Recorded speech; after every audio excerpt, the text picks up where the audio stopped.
So, Alicia, I'm going to kind of leave it up to you for whenever you're ready to kick it off. I don't know if you want to give it a couple more minutes and see if some people who might be leaving other Zoom meetings can join us, or it's totally up to you.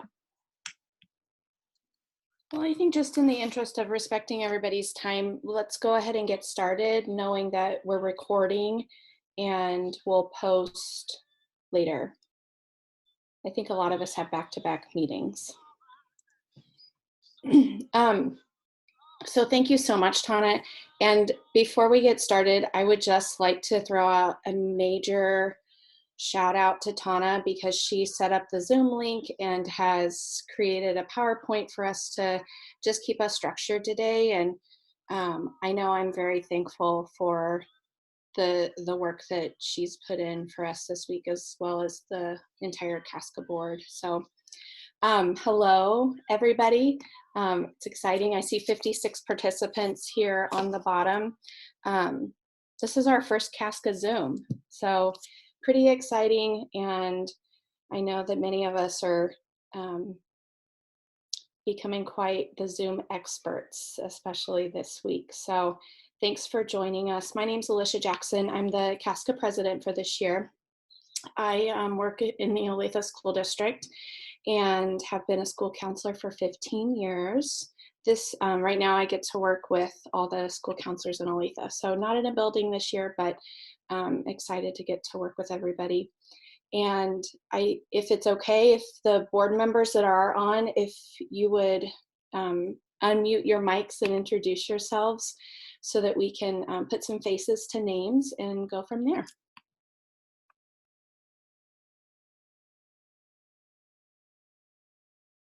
Hi everyone, my name is Mallory Jacobs and I'm an elementary school counselor in Topeka, Kansas at Whitson Elementary, and I also live in Holton, so Northeast Kansas. Whoop, whoop. Some of you might recognize me as Britney Spears with this lovely headset, but it makes your life a lot easier on Zoom. So I got this at Walmart, 2-day shipping free, so saves your life if you're on a lot of Zooms like myself.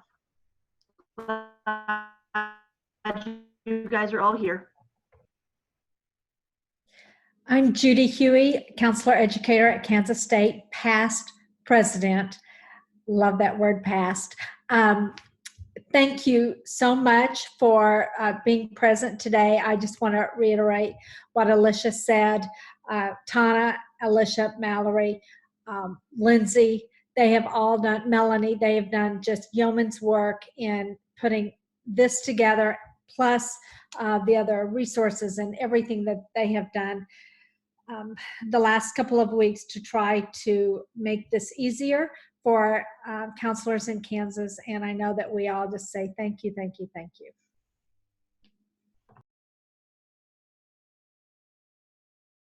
I'm Lindsay Brown. I am a school counselor in Mays at Mays South High School. So Wichita area people, I guess I'm your person. And I'm awards chair on the KSCA board. So we're pretty excited about this today. Hopefully you guys will get to feel validated and have a way that you can just connect with people that might be in your area if you have questions too, maybe after this. So I'm excited you're all here. I'm Chelsea Heitman. I'm a school counselor at Seaman Middle School in Topeka, Kansas. I'm the middle level representative for KSCA. This is my 8th year as a school counselor in Topeka. And I think the important thing to remember is just we're all learning this together. This was nothing I think any of us ever thought would be on our radar right now. And so being flexible and patient and having a lot of grace is very important right now.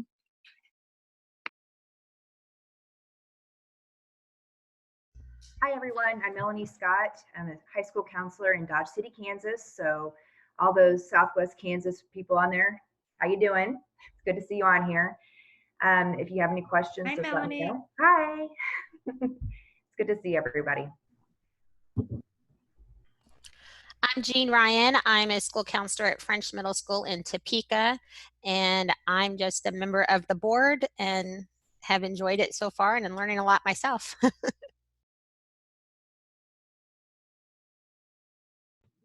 Hi, everyone. I'm Angie Salava. I'm the Director of Mental Health for the Olathe School District and a board member, or maybe I'm not a board member now. I don't know. You know, I think we were supposed to go off. Oh, yes, you are. No. You've not gone off yet. No. You can't say fast. No, you are still a board member. Let's be clear. Okay. I'm still a board member as of at this moment in time. My term's set to expire, but I am happy to continue on.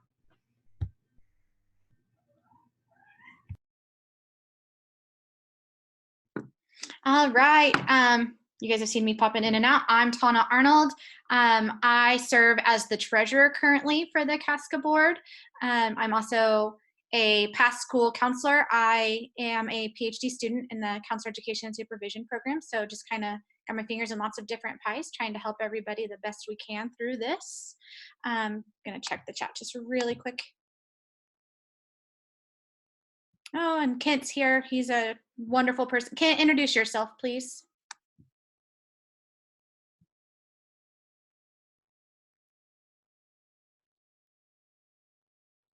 If you guys don't know Kent, you need to. He is a member of KSDE and he's our consultant. So we were going to talk about his listserv later. So hopefully he'll be able to get on so you guys can see his face and know him.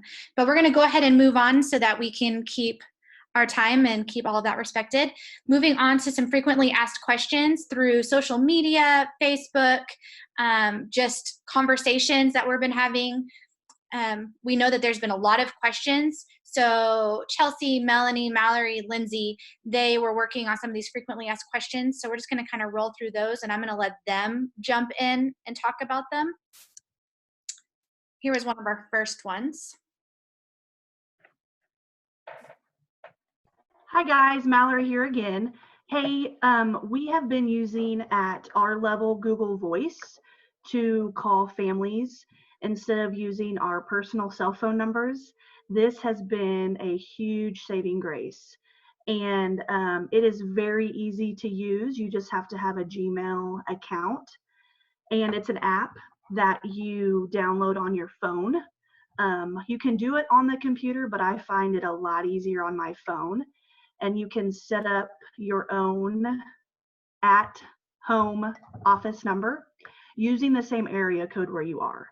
I have noticed that if I chose a different one, the families aren't answering it as much. But since I chose a 785 number, I get a lot more answers. And then, of course, you can leave a voicemail on their phone. And what's so cool about having this is they can also leave you a voicemail so you can call them back. It's been amazing. I have contacted over 100 families on it. And so that's also an easy way for them to contact me besides just email and Zoom.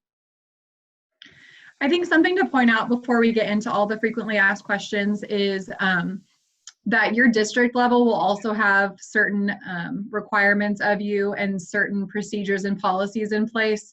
So obviously always err on the side of caution and follow those district policies to the best of your ability. That's probably one of the most important things. Back to this question about platforms that are HIPAA and FERPA compliant. ASCA put out a great document that shows the difference between FERPA and HIPAA. And I think that, I don't know if that's on here at some point, Tana, but it was something that we will send out at some point. Our district has been using Google Meets, which has been super helpful. The thing I really like about it is that you don't have to have an app. Like it's not something they have to install on their computer. They just get on it, click it, and they're in the meeting. And that's been really good. And it's been really good for even my little kids to just be able to click on the link and join those meets pretty easy. And it is a compliant platform. So there's that answer. Tana, did you answer that question? Somebody asked if we're going to send, Corey asked if we're going to send out the presentation afterwards. Yep, I already got a spot ready to put it on the our website. When all of this came about, there was a lot of questions about HIPAA and FERPA, and there was just a lot of fears about making sure we were doing things that were compliant. And that's what I think this question was getting at. And a lot of districts have already addressed that. So they're telling us these are some, I'm so sorry, some of the platforms that they're wanting to use. infographic that Lindsay just referenced is available on our Google in a folder, which is available through the website. And the CDC put out that so that you can really see what those different legislations, who they're talking to. HIPAA is your professional or your health information, and that really does not apply to us at the school level. FERPA is more of our world that we live in, and that's the educational record. So just kind of keep that in the back of your mind. We're going to go ahead and kind of go to the next one. We saw a lot of questions on the one-to-one. A lot of districts put out a recommendation that they didn't want educators doing one-to-one. And Dr. Huey added this in our frequently asked document, which is available online also, that KSCA has changed the recommendation that school counselors can do one-to-one sessions. I didn't put on all of that information on the PowerPoint because it would have been a little bit distracting, but it is available. So please go and read that. But again, follow your district and their recommendations. If they're still saying no, then that's a good chance or good opportunity for some advocacy. Dr. Huey or Kent, would you want to ask that for us?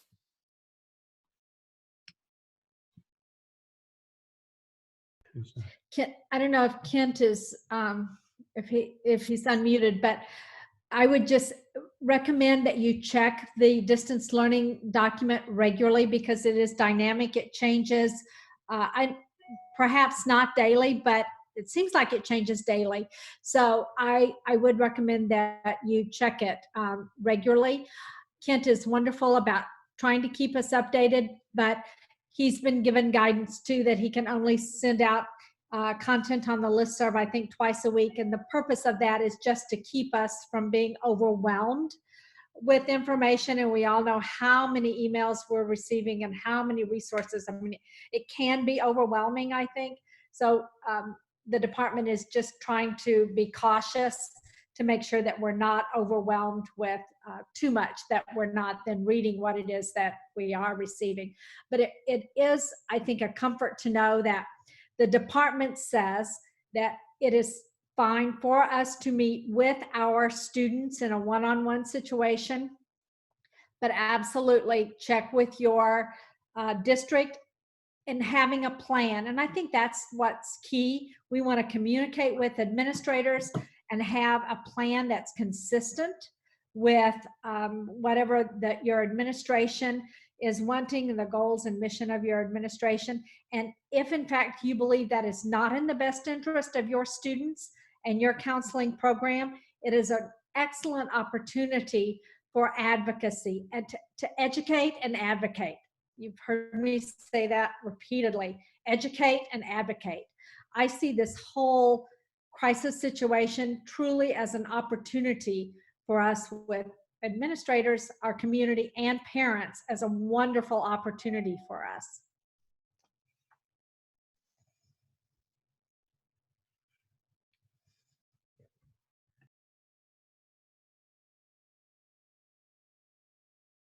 I'm muted. The next one was about informed consent. There was a lot of questioning. In some districts were saying we needed to go in and inform or get a new informed consent for all of our students. Some districts were saying not. So some of the guidance was a little bit lost in translation. So the question was, must we have one? And this is, again, district policy is our best friend. We need to follow what our district is saying. Of course, if you're going to be recording, you absolutely have to have informed consent. I hope that when you joined this meeting, there was a pop-up that you had to click that said, I'm willing to join the meeting if we're recording. Zoom offers that, Google Meets handles that. And as Dr. Judy would tell you also, anything that's gonna be different from what you were doing needs to be covered in your informed consent. So I don't know if she wants to jump in and talk a little bit more about that informed consent. The sample that is referenced here is available on our Google also. There are samples out there. And again, it's about an opportunity to just educate parents. This is what we're doing. You know, I don't want to just repeat myself. It's just an opportunity to make sure that we are covering ourselves and engaging in ethical behaviors. Also to educate parents this is our goal for your child. This is what we're visiting about. Career plans, social emotional learning, in general terms. I think that we're always better to inform than not. Even just a letter home saying, this is what we're going to be doing during this time. That shows due diligence, in my opinion. That's just my opinion. Our district added in a Skyward form to like what would normally be our beginning of the year enrollment forms, and they just sent it out in an email to all of the parents. So everybody just got on Skyward, read the informed consent, and then literally just like clicked the yes button to, and then we can pull those off the website when we get into their Skywards. And that was really helpful and really useful. So if you guys use any sort of like Skyward or Power School and there's the possibility of that, I felt like that was really easy as a parent to fill out for my own kids, and it's really easy as a counselor because I can see it on their Skyward forms. So that was helpful if you use a platform like that. There's been some discussions going on around devices, email addresses to use. Sorry that clicked over. It's not recommended to use personal devices if it can be avoided. We understand that resources at different districts is just varying, and you might need to. All schools provide you with an email, so always use your school email when communicating. But if you're needing to make phone calls, you can see on the bottom there that it's recommended to use a Google Voice number or another phone number blocking, which is that *67 strategy, so that can block. But Mallory kind of already talked about that with the Google Voice. Allows you to leave voicemails and they can call you back and you can call them back. If you block your number, they can't call you back. So that's one downside to using that strategy. Anything else that anybody would like to add to that piece?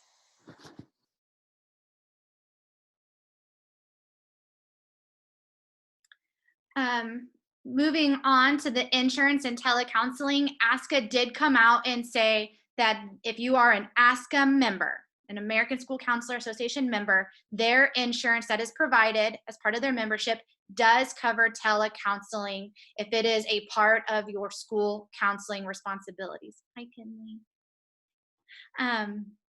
So there's those two links that are on the form that are on the document that you can go and follow those if you want to see those. In the webinar that Dr. Stone did, she was very, very clear that this is school counseling responsibilities. If you are doing any kind of mental health on the outside, it does not cover you. So make sure it is a part of your school counseling responsibilities. Some other question, anything to add to that, anybody? There has been a lot of questions and just a lot of discussion about how many resources are available. If you're on Facebook at all, it is just flooded with different things that parents can do at home, that teachers can do. And it can be really tough to filter through all of those. I know there's a lot of less is more going around in conversations now because parents are overwhelmed, teachers are overwhelmed. So one of the questions is how do I choose which ones are good, which ones are going to work the best for us? And I'm going to let Dr. Judy jump in on this too, because she just explains it so well. Well, I don't know about that, but what I would say is all of those resources, all of those standards are good. Let's be clear. It's which ones are the best fit at that time for what you're trying to do with your students. So, we would always recommend that you align your program with the ASCA Mindsets and Behaviors and the Kansas Counseling Curricular Standards. That's what counselors do. All of those other standards align also with what we do and how we work with teachers. And so your activities should be aligned with those standards. They're all very good, but it's about what your assessments say are the needs of your students and what are your goals with the needs of your students. And right now, you're not going to meet all of those standards, but what's the top priority and what are the activities that you can do in an online format and how do they align with your standards?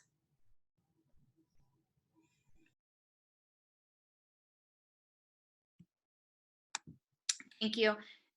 Dr. Judy had fixed the grammar wording of that question, and apparently it didn't update on my end, so I apologize. And I think this is the last question. Just people are seeing conflicting information if they're a part of different Facebook groups or because of all of the emails. I know things are getting swallowed by inboxes right now. So how do you determine what you're supposed to be doing if you're feeling like you have a confliction? A lot of districts have designated a continuous learning plan coordinator. I think Lindsay is the one who mentioned this yesterday, the CLP. A lot of districts have designated ones, some haven't. But if yours has or has not, try to figure out who could answer your questions the best, and get those answered within your own district before we, I don't know where I was going with that. I apologize. Can I add on to that, Tana? Please. I think too, if there's, so our CLP in Mays actually has a spot for counselors. And what's in there right now is a lot of the stuff that we advocated for. So if you, I know some schools don't have a school counselor section in there, like a duties or a jobs. And if you don't, like, it's a really good time to advocate for what you feel like that should look like. I know my district was fantastic when I started shooting them emails about, hey, ASCA's recommending this. And I just started putting in my input. And I think if you don't have, I know yesterday there were several people who said that there's not counselor duties outlined in their particular CLP. So I think if you can reach out and say, hey, is it possible that we can add this in so we have a unified vision of what our counselors are doing across our district, and really advocate for what that should look like. And that gives you a good voice so that those can be aligned with what KSCA is saying and what ASCA is saying. So again, this is a great advocacy opportunity for all of the counselors in our district. And I've been excited about how well our district has listened and has made sure that we're following those standards and best practices that are being put out by ASCA and KSCA. Hey, Tana. Yes, sir. One of the things I'd suggest as a follow-up, maybe a couple things as a follow-up to what Lindsay said. And first of all, I think KSCA and ASCA have done a really good job in working to help professionals, counselors in the field that are actually doing the work kinds of things. So I think, one, that's commendable for both groups. But I think to do what Lindsay said, to see what it is that you can do, one place if you need a resource, ASCA has a couple of documents, one called The Role of the School Counselor, another, and then there are three, there are really more than three, but probably the three most relevant ones would be the role of the elementary school counselor, the middle school counselor, and the high school counselor. And so I think that those resources can be helpful to work to put in activities if they're not there, or either to reinforce what you currently do, but to get those in place. And it's, as Judy said, an opportunity to help people learn about the role and all the kinds of activities that you might do. Even if you won't do all of them in a virtual environment, there are a good number of them that you can do and can do very well. Although at the same time, I think you have to be strategic in figuring out what it is that you're going to do. So those are just my thoughts. Thank you for sharing those, Dr. Ken. I'm going to have Alicia jump in since she's working at the district level to kind of help with this question, because a lot of people are asking, what are our expectations of the counselor during the shutdown? Thanks, Tana. And I do think that this is going to look different depending on what district we're in, what our resources are, because I mean, as counselors, we know not everybody has internet, not everybody has a phone. And so we're just trying to, I know everybody's doing the best they can with the resources that we have, trying to figure things out in a really quick turnaround. So am I having connectivity issues, or maybe Kent? He just said that. Okay, awesome. So, well, no, not awesome. I'm sorry, Kent. But so these are just some guidelines to maybe follow. Sorry, my email is blowing up as all of yours is as well. The importance of a routine for kids and setting that as counselors, I think, is very important. One thing that we have talked about in the past few days in Olathe is what that automatic reply looks like. The fear of somebody reaching out and saying they're worried about a student's mental health or safety. And we as adults, many of us also have family members that we're helping or kids that we're taking care of at home too. And how awful would we feel if somebody had emailed and said, hey, I'm worried about this kiddo, but I'm also being a mom on the sideline for 2 hours and can't get to my email right away. So that automatic reply for us, in my opinion, is going to be so important with your local emergency numbers. If there's a local mental health agency that a parent or student could go to right away, those will be important messages to have on that automatic reply, even just as a reminder. As we know, when people are in crisis, it's hard to process. So that reminder in that automatic reply of, oh, okay, if you are in a crisis or worried about someone, these are the go-to numbers that you need to go to next. And then whatever else, whatever other messaging your district would recommend that you put on that automatic reply. I know in Olathe, we have 88 school counselors, so the goal is that our automatic reply would be as consistent as possible. I think as consistent as we can be within our own district entities right now, the calmer our families are going to be. We need some consistency to help support the normalcy of the unnormalcy that we're experiencing right now. Checking in with students, I think everybody's coming up with creative ways in how to do that, and hopefully we'll get to share out a tiny bit at the end. But also, I think as counselors, this is going to be neat for us to see what other districts are doing and to get ideas, not only to advocate for our role, but to share with each other what we're doing. And I think Ken touched on C for sure, the boundaries part. I think we're good there, Tana. One other thing, maybe just think about how you're looping in your principals during all of this. That in our communication in Olathe for our teachers, we have shared that if they become concerned about a student's mental health or safety or well-being while they're communicating, because everybody's learning in this virtual world now, and if a teacher was concerned during the school day, they would just walk to our office and talk with us or give us a call, but that's not possible. So making sure that our teachers know what the protocol is. And we have asked in Olathe that if a teacher is worried, that you contact both the counselor and the principal right now, just to make sure somebody sees that as quick as possible. Thank you. Thank you for adding all of that. Let me just say that I happened to see Melanie Scott's automatic reply, I don't know, yesterday or today, and I thought it was excellent. So Melanie, good job. And you might want to share what yours looks like or put it on our Google Docs or our KSCA webpage. I thought you did an amazing job with that automatic reply. Thank you.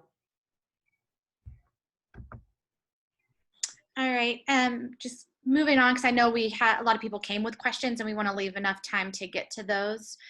For the ethical and legal considerations, there is an entire section about what this looks like for virtual and distance counseling. And the very first one really speaks to our general mindset that we need to be keeping while we're doing this, and that we're adhering to the same ethical guidelines that we would face-to-face. So if it's good practice when you're face-to-face, it's good practice in this distance setting. Also, we kind of talked about how the informed consent needs to address any changes. We talked a little bit about how HIPAA and FERPA, those are different and who they pertain to.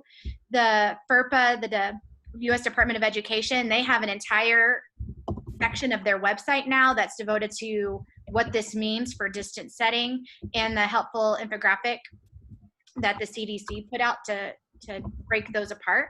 Those are there for you. Just a general reminder, we live in FERPA. We're protecting educational records. For confidentiality, this is a big one that comes up a lot. Just, here are the two standards that align with it. But we have to remember, we cannot guarantee confidentiality in any way online, so just make sure you have some strategies for how you're going to mitigate those limitations, how you're going to address them. Here are some suggestions that have been put out there. Mallory showed you her Britney Spears headset with the headphones with the microphone, having them in a room with a door, a noise machine. Those are all things that you can do on your end. Dr. Stone recommends, and I think also Dr. Steele, who works in a virtual setting, walking the student through how they can select a more confidential setting, and really having that conversation with how that's going to look different. Setting is important because it's just so much different. Anything that anybody would want to add to the confidentiality section? Just one of the recommendations that I have is that if you're meeting with a student, just reminding them, are you in a place that's quiet? Are the doors shut? Is there anybody else around? Just kind of framing that for them, that you're trying to create that environment to protect them and so that they felt safe and comfortable. Absolutely. Thank you, Dr. Lane. Reminder each time might be helpful. And also, if you guys watched the ASCA webinar with Dr. Stone, the question came up, especially in group situations, is this really the best time to be having those type of groups because of brothers and sisters that might be in another room that overhear things or walk in? So you really have to ask yourself, is this the best time to have those type of groups?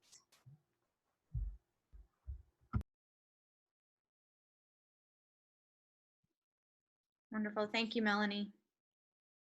We already touched on teletherapy, that our insurance does cover it.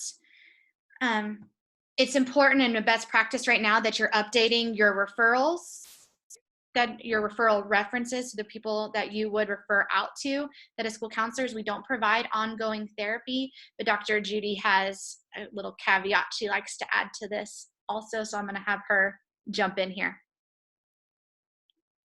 Well, I probably have a lot of caveats. I'm not sure exactly which one you're referring to, but I would just say that sometimes you, as the school counselor, are the only mental health professional in a region. You are the person that students and families trust. You're the person that they know and they feel comfortable with. And so we are tasked as school counselors with addressing the mental health needs of our students. Consequently, it is our responsibility, I think legally and ethically, to make sure that our skills are up to the challenge. And I believe with every fiber of my being that school counselors are up to that challenge. Telecounseling is a different ballgame, however, and particularly if you have not done a lot of Zoom communication, I would strongly encourage you to do some extra professional development, to think about how that's going to look when you've got a client sitting virtually in front of you, and how you can be more astute to what is going on with them. It's easy in your office to watch all the nonverbals, but when you're sitting virtually, it's easy to be distracted. It's easy to not see the tear coming from the eye. It's easy not to see the nervousness and what's going on with the whole body. And so I would just encourage you to think about that, do some professional development if you have not done that in a while, and just keep in mind that your students and families need you. They need the regular check-in. They need us asking, how are you? Tell me about what's going on. What coping skills are you using? How's the communication in your family? All of those kinds of things. We're not going to be doing, long-term therapy, but they need us. And I think in the next few weeks, we probably are still having the honeymoon stages in families, but eventually that's going to end and people are going to go to the annoying stage where we become annoyed with one another. And I think that we could see issues escalate. So I would just encourage you to continue to make contact, to connect with your students and families, and let them know that, yes, we are still working. Schools are in session, buildings are closed, but we are there for them. I think that's the most important. Can I weigh in? Absolutely, Kent, go for it. First of all, thank you guys so much. You're the best. And what I'd like you to do is what you want me to share with the rest of the state, send me an email with that, whether it's the PowerPoint or whatever, and I'll include it in today's listserv blast. I'm limited to 2 a week at this point, and I've already sent one out, but all of this information is so valuable. Just please keep in mind, you guys are the best of the best. But the average school size in the state of Kansas is a 4A school. And we are under a state of emergency across the state. As Lindsay mentioned, a lot of things are going to be decided at the local level. Dr. Stone's video is wonderful, but we're in a state of emergency. And to expect counselors not to use their personal phones in Elkhart or any county, such as Osage County now, that's under a stay-at-home rule is not really realistic. So what I'm trying to get you to understand is that there's going to have to be some adjustments in order to provide the services necessary and needed in the local areas, particularly the rural and underserved areas. But all of the information that I've heard so far is invaluable, and I need to share it with those that may not know. I would Can I also jump like, in there too about contacting families? I'm sorry? Is it okay if I add on to contacting families, Kent? Yeah, I mean, we're going to send out and have sent out recommendations ourselves about family contact, and that is in the continuous learning document as well. Dr. Jane Groff from KPERC was on that writing committee. And just for fun, before I lose connection, I want to talk a little bit about 1.1 in the continuous learning document that you guys were champions for, and that's the provision that we can't have counseling sessions. Well, I was on a Zoom with principals, statewide Zoom for principals, and Dr. Nuenswander explained it, that particular section was written by teachers. Yeah, and their concern was, you know, that whole sexual harassment issue and getting caught in a situation where it's he said, she said kind of thing. And I wanted to say you had 2 counselors on that group. I wish you would have asked them about that particular issue before we went to publication. But these are the kind of things that happen during unprecedented times. And, you know, kudos to the Continuous Learning Group and Dr. Brand Nuenswander for, as soon as I sent him emails, and I also included some of the comments that you guys had, boy, they jumped right on it to change it. So look for those changes, and as soon as they send it to me, I'll send that out. But again, thank you for being champions. I wanted to jump in about the updating your provider list. It would be a good idea if you actually made contact with your normal providers and find out what their temporary hours are during this time. I know that that's part of what I've been doing this morning, and things are drastically different now than they have been in the past. And so please take some time to do that so that we are giving out correct information to everybody. 2 additional thoughts with that. One, to go back to connecting with families. I think this is critical right now. I think the more support that we can show from our school, from school counselors, more support for families, I think that's going to have a long-term positive impact on the work that we do. And I would just, as best as possible, encourage counselors to try and reach out at a level that seems like manageable. But over the next few weeks, trying to touch base with with families as Mallory's been doing. I think that is critical to our success with students and our opportunity to work with kiddos. The other thing I just wanted to say in regard to what Angie was saying is that Blue Cross Blue Shield is allowing teletherapy, and they're encouraging that for students or kiddos or families that are already receiving mental health. And so just if that is a concern, making that clear for families that they want to provide those services as best as possible and provide that consistency. And so that telehealth is being provided.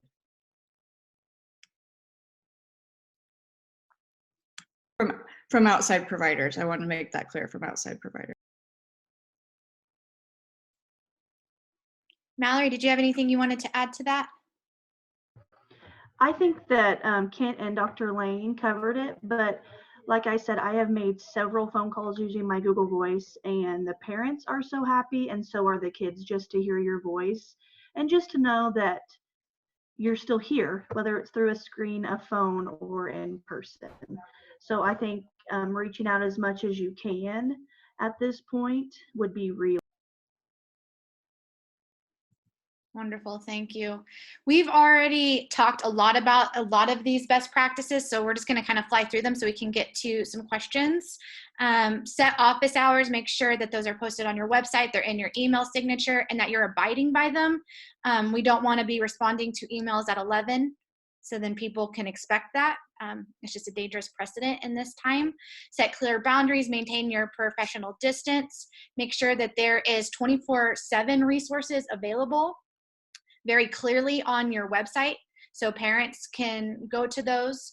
Make sure that we talked about your school provided communication, use your school email, try to limit your cell phone if you can. We understand, as do you, that you just have to work within the resources that you have available. Just trying to make the best decisions you can. Make sure you have a safety protocol and write it down. Make sure you've thought about the different pieces that you would address if you were face-to-face and how those might be different in your virtual setting. This is going to come with the district, so make sure you're doing that in conjunction with what they're telling you, and make sure your teachers know it. I've heard a couple of other people talk about that their teachers need to know exactly what to do. I think Alicia mentioned emailing a counselor and a principal in those settings. Something that was mentioned in a webinar, I don't remember which one that I watched now, where their district protocol is that they reach out to a mental health agency. That our responsibility doesn't stop then. It is still our responsibility to contact the parents, because we cannot ensure that that agency is going to contact the parent. So that needs to be a part of your protocol always.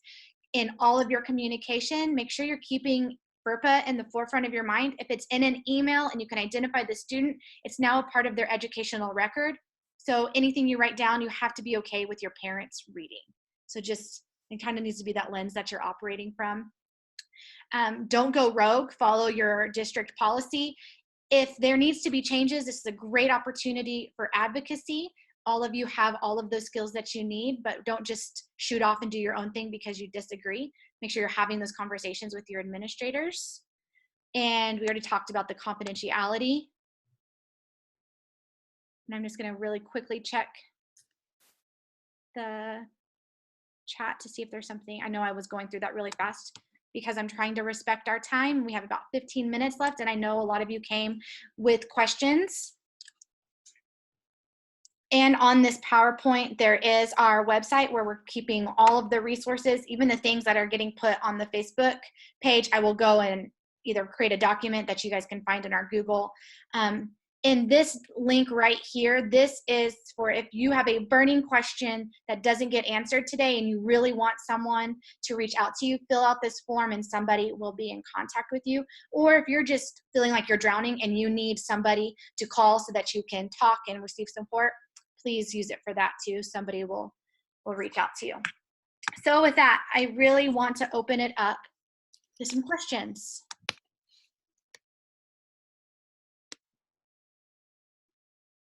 And our contact information for the board is all on our KSCA website too. So if you heard something today and you were like, oh man, I'd like to see that. I know I've already gotten a couple emails while we're sitting here from people asking to see examples of things.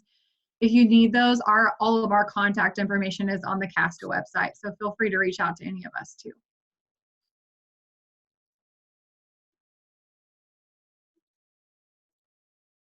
not to put in a commercial, but Alicia, or Jean, does somebody want to do a commercial for membership for KSCA? Sorry, it just pops right out of my mouth. You bet. Well, I think we have some exciting things going on in KSCA, and well, I know we do, and even more exciting things going on in the state. So as we've done this Zoom today, our hope is that we can continue platforms like this to share, because there are so many wonderful things going on across our state in all corners, and we can all learn from each other. What a cool platform to be able to learn from each other by. And some of us on the board have also talked about having little concentrated topic Zooms and having the option to Zoom in with that. So really with this virtual world, we're learning that, you know, the sky's the limit with creativity and sharing and learning. So there are links on the KSCA website to join. You can also join, I think that's linked straight through ASCA. Super easy. So thank you. And if anybody wants to join us, we will welcome you with big virtual hugs.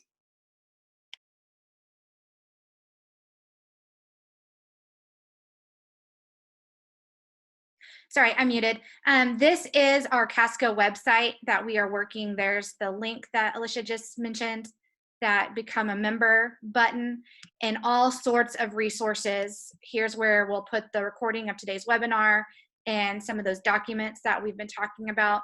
And here is the Google Drive that you can access directly all of the different resources that we're putting together. And then just lots and lots and lots of different things for you to use. So please make sure you go there and check out some of these resources that you're asking for.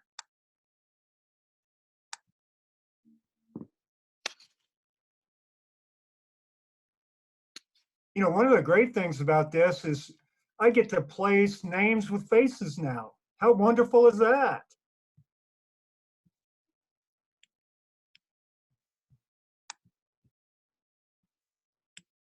So did anybody have a question that they wanted to bring to the group, or maybe doing something really cool that they're really proud of that they want to share?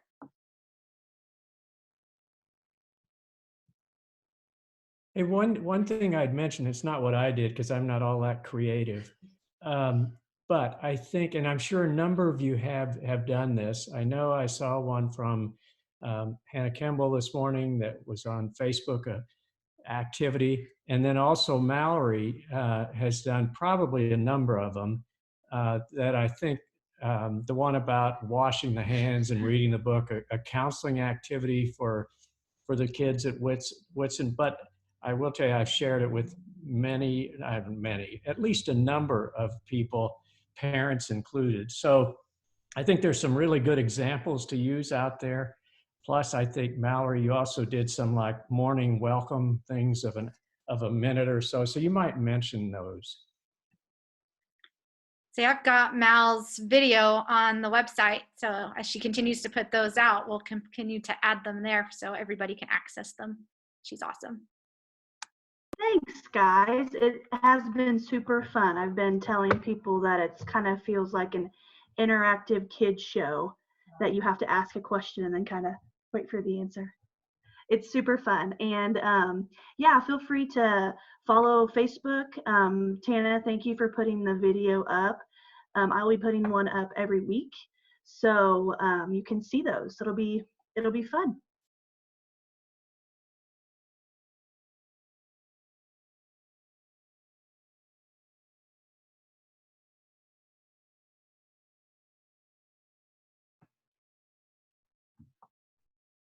Remember, there's no question that's silly. Like, seriously, if you're thinking it, probably more people are thinking it. So I think this is a great time to brainstorm and share with each other too. So just thought And feel free to type it and we can answer it if you don't want to talk in the big group. Hi, my name is Nicole Burdett. I'm a school counselor in Valley Center. I work with 4th and 5th graders. Our district, and I don't have a question, just more of an idea. Our district has really tried to limit the platforms that our teachers and staff are using to connect with kids. I think that's a common thing across the board. But yesterday I kind of went on my own and created an Google site to simulate like my office with links. Like I have a calm down corner in there. I have all the information about what they can, who they can reach out to if I'm not available in times of a crisis, form for them to check in with me and that sort of thing. And I'm really excited. I'm just waiting on approval to from my admin to post that. But then my hope is that teachers can post that in their Google Classrooms and things like that. And it's got resources for parents and teachers. So just a thought or an idea. I worked really hard on it yesterday, so I'm really excited about it.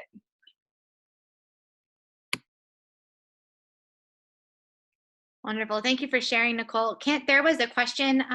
You mentioned that the group counseling guidelines were going to change, and they were wondering if you could tell us a little bit more about what that change is going to be. Well, my reference, make sure I'm unmuted. My reference was 1.1 in the continuous learning document that stated that we were not to have one-on-one sessions, but again, that was teaching, teachers who put that together, and they do not consider helping professionals, social workers, school counselors, school psychs, etc. So according to Dr. Neuenswander, that is in the process of being amended. And in my last, well, the listserv blast that I sent out on Wednesday, I put in the recommendations that we drafted. Myra and I were on top of that, and we used email concerns and email questions that you guys forwarded during that time to state our case, to document our case. So that's what I was referencing. Did that answer your question?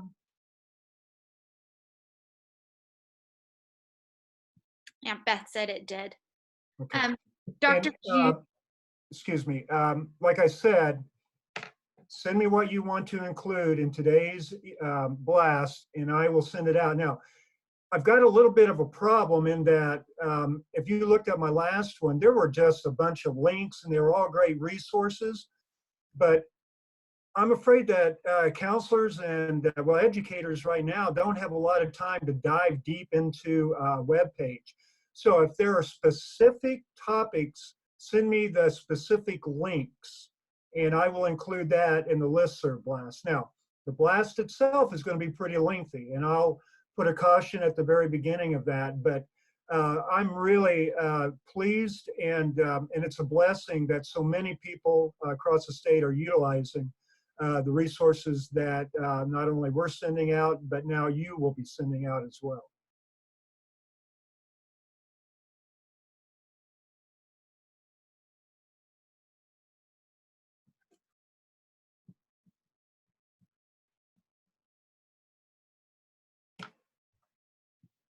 Nicole, if you want to email me, I'll put my email in the chat, and then I can get it on the website and on our Facebook.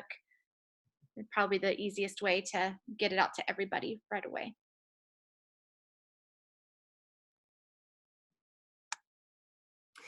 I do have one more thing, and that is I have been conducting, well, I conducted a couple of Zooms with the KSCA officers, and now on Monday we're going to include the KACES folks to kind of, you know, tap into their expertise and share updates, etc. Our plan is to go statewide on that. The problem is, I'm working from home, and as you can tell, my server isn't the strongest.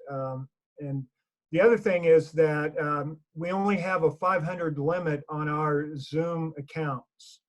So I'm going to try it probably in the next week or so to have a statewide Zoom.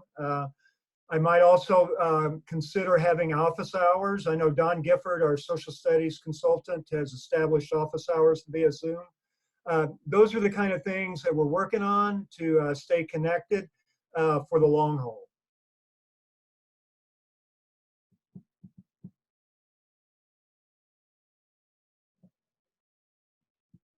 And Beth, I don't want to throw you under the bus, but I just wanted to see if you had any specific questions regarding the group counseling that we could help address for you. Are you talking to me? No, Beth, she had asked a question about the guidelines, and I just wanted to double check that she felt comfortable with that direction, or if she needed more specific. Oh, she says she's good. You know, an interesting thing about those guidelines is I've been on several Zooms with statewide coordinators as well as Castle. And as I mentioned in my blast earlier, Castle has some great resources. But with the Castle Zoom, there were 39 states represented.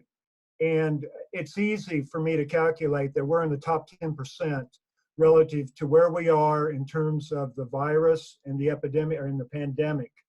I almost was brought to tears by some states. Like, for example, the state of Mississippi, their leadership is not allowing teachers to talk to students or to have any counseling contact whatsoever. That's how paranoid things are. And if I don't want to offend anybody from the South, but I grew up in Texas and I know, you know, how that can be. So we're way ahead of the curve. And I think the best state that was prepared for this was Utah. And the reason for that is because of their vast distances. They had already had in place a continuous learning plan and had been using them. Another thing that I heard was that some districts in some states, and now this is the case in Kansas, they're using school buses to set up hotspots for those that are underserved. In my county, Osage County, we have 2 federal lakes. It's tough for those people that live around the lakes to get reception. So even Osage City 420 is taking a look at that. Can I jump in and add to that as well with the school bus idea? Topeka Public Schools has been doing that, and they also, in my hometown, Holton, you can go up to the schools in your vehicle and sit and work if you don't have internet at home. And then also, Cox Communications is offering 60 days free for families as long as they are up to date on their, if they have past bills or anything like that, as long as they're up to date with those. And then also $10 after those 60 days a month. So if families can, that's a really good resource. Yeah, I think the thing that concerns me the most, the thing that makes me lose sleep are, and I know some of you are from Western Kansas and Southwest Kansas and even Southeast Kansas, where, you know, those smaller districts, oh God bless them, they are really struggling to try to provide services. So we might keep them not only in our prayers, but our thoughts as well, relative to things that might work for them that will help them meet those needs.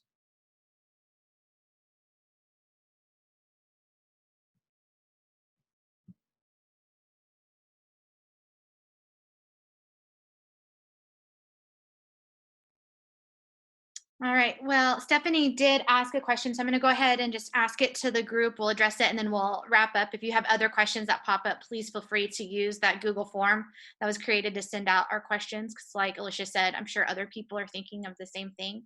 But Stephanie mentioned that in New York City has launched a free telecounseling service for all patrons, and she realizes their circumstances are more elevated. But has anyone heard of Kansas doing this, or is it more of a national service? Okay, you want to repeat that again? New York City is offering free telecounseling, and she was curious if Kansas had any plans to do something similar.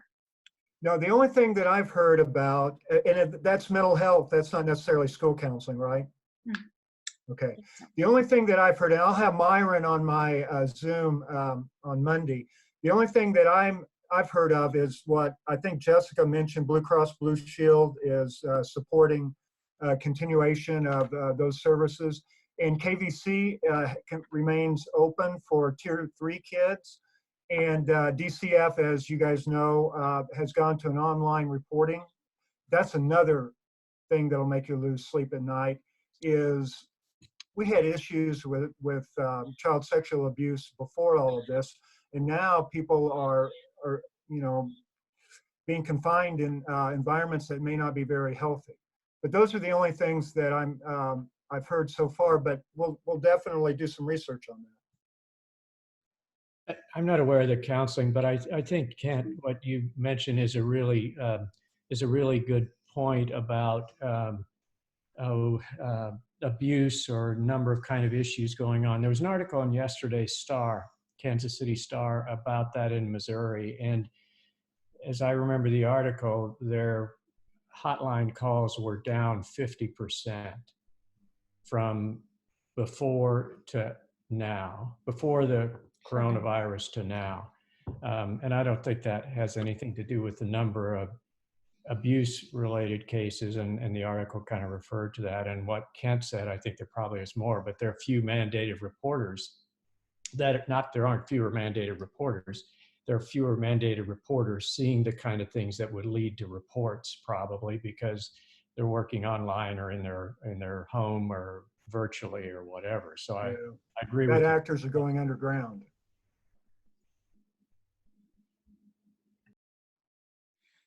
All right, well, that takes us to 11:01. Thank you for everybody who joined us today. Your work that you're doing in schools is invaluable. Our students are so lucky to have you there. Please reach out if you need anything, if you have any questions. Your KSCA board is here. If you're not a member, we encourage you to join today, because I might be a little biased, but I think we're a pretty amazing group of people and really work hard for you guys and try to support all the work you're doing. This will be available online, and we'll end it there. Thanks for joining. Kansas counselors rock. Bye, everybody.